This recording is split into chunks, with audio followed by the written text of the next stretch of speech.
And to finish this tutorial, some final thoughts.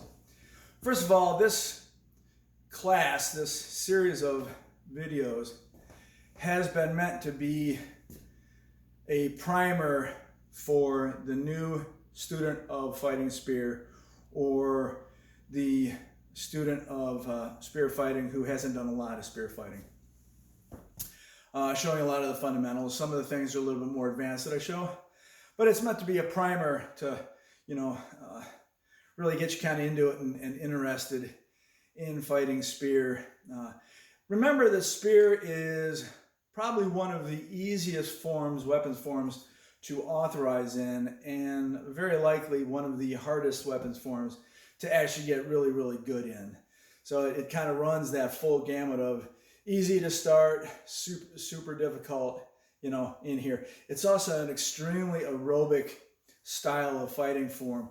So if you don't have a lot of wind, you're immediately gotta be like, I don't want to fight spear. It's too tiring. So it's actually good for aerobics, and certainly, in the continued pandemic we have, it's also, I like to grab the spear and do 50 or 100 spear thrusts every once in a while, just to work the core, because it really does work the core on that twisting and that body turning, and it really does work the cardio.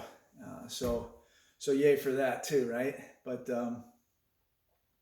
if you have any questions or thoughts, please present them as questions in the comments. You can also IM me directly.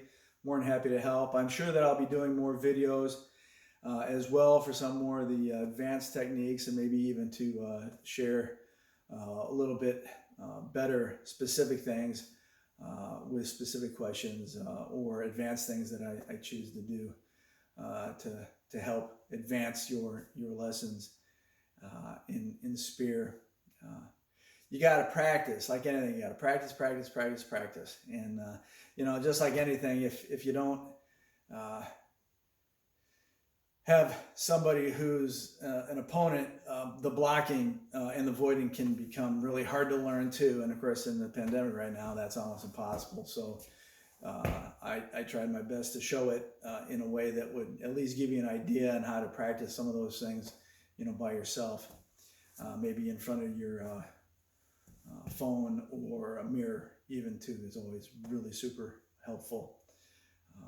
And finally, I just wanted to say that this class has been, like I said, about fundamental spear fighting, and it's really important to fight spear versus spear when you eventually can do that, when we all get back together, before you go out and start trying to run around in a melee. You're gonna get run over, you're gonna get trampled, you're gonna get stepped on, you're gonna get bumped around in a static battle. In ways that if you're not really used to how to use a spear, those things are all going to just drive you nuts. And so first learn how to use that spear against another spear, especially. And then like 5-on-5s where you're the spear, or maybe there's 2 spears and one against you, etc. And then we get into melee. And the Nature of War spear takes all those lessons that this tutorial has in it, adds a whole bunch more, gives you a necessity to understand the vision of the battlefield and the breadth of battle and all those things too. So, those are all other lessons. And I may do another video or 5 for war spear and some of those things. But for right now, this is the intent of the class, is a fundamental 9-foot spear. Hope you enjoyed it. Take care, guys. Bye-bye.